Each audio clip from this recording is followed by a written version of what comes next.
ഒരു അടിപൊളി ടേസ്റ്റി ആയിട്ടുള്ള നല്ല തിക്കായിട്ടുള്ള ഒരു മലായി പ്രോൺസ് റോസ്റ്റ് ഉണ്ടാക്കിയാലോ.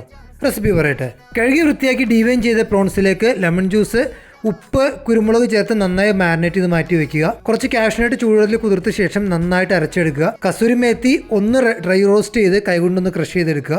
പാൻ അടുപ്പത്ത് വെച്ച് അതിലേക്ക് ബട്ടർ ചൂടായിട്ട് വരുമ്പോൾ മാരിനേറ്റ് ചെയ്ത പ്രോൺസ് ചേർത്ത് കൊടുത്ത് ഒരു സൈഡ് 30 സെക്കൻഡ് വീതം മറിച്ചിട്ട് ഓപ്പോസിറ്റ് സൈഡും നല്ല റെഡ് ആവുന്നവരെ ഫ്രൈ ചെയ്തെടുക്കാം. സെയിം പാനിലേക്ക് കുറച്ചുകൂടെ ബട്ടർ ചൂടായ ശേഷം ചെറുതായി ചോപ്പ് ചെയ്ത വെളുത്തുള്ളി ഒന്ന് സോഫ്റ്റായി വന്ന ശേഷം ചെറുതായി ചോപ്പ് ചെയ്ത പച്ചമുളക്, ചെറുതായി ചോപ്പ് ചെയ്ത സവാള, ഇതെല്ലാം നന്നായി സോഫ്റ്റായ ശേഷം അരച്ച് വെച്ചിരിക്കുന്ന കാഷ്നട്ട് പേസ്റ്റ് കൂടി ചേർത്ത് കൊടുത്ത് കാഷ്നട്ട് നന്നായി വെന്ത് നല്ല ഡ്രൈ ആവുന്നവരെ ഫ്രൈ ചെയ്തെടുക്കാം. അതിലേക്ക് പാല്, ഒരു നുള്ളു പഞ്ചസാര, ഇതൊന്ന് തിക്കായി കഴിഞ്ഞാൽ അതിലേക്ക് ഫ്രഷ് ക്രീം, കൂടുതൽ മൊസറല്ല ചീസ്, ചെഡാർ ചീസ് കൂടി ചേർത്ത് നന്നായി മിക്സ് ചെയ്ത് എല്ലാം ഒന്ന് ബ്ലെൻഡ് ആയ ശേഷം ഫ്രൈ ചെയ്ത് മാറ്റി വെച്ച് പ്രോൺസ് കൂടി ചേർത്ത് കൊടുത്ത് നന്നായി ഇളക്കി പ്രോൺസ് നല്ല കോട്ടായി വന്നു കഴിയുമ്പോൾ ഉപ്പും കുരുമുളക് കൂടി ചേർത്ത് നന്നായി മിക്സ് ചെയ്ത് തിളച്ച് തുടങ്ങുമ്പോൾ ഫ്ലെയിം ലോ ഫ്ലെയിമിലേക്ക് വെച്ച് കസൂരി മേത്തി കൂടി ചേർത്ത് നന്നായി ഇളക്കി ഫ്ലെയിം ഓഫ് ചെയ്ത് അടുപ്പത്ത് നിന്ന് മാറ്റാം.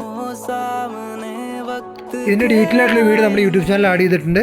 എന്നാലും മെഷർമെൻറ്റും മറ്റ് ഇൻഗ്രീഡിയൻസും കാര്യങ്ങളും ഡിസ്ക്രിപ്ഷൻ ബോക്സിൽ ആഡ് ചെയ്തേക്കാം. ഇതുപോലെ ഡിഫറൻറ്റ് ആയിട്ടുള്ള റെസിപ്പികൾക്ക് നിങ്ങൾ ഇൻട്രസ്റ്റഡ് ആണെങ്കിൽ ഈ അക്കൗണ്ട് ഇപ്പോൾ തന്നെ ഫോളോ ചെയ്യുക.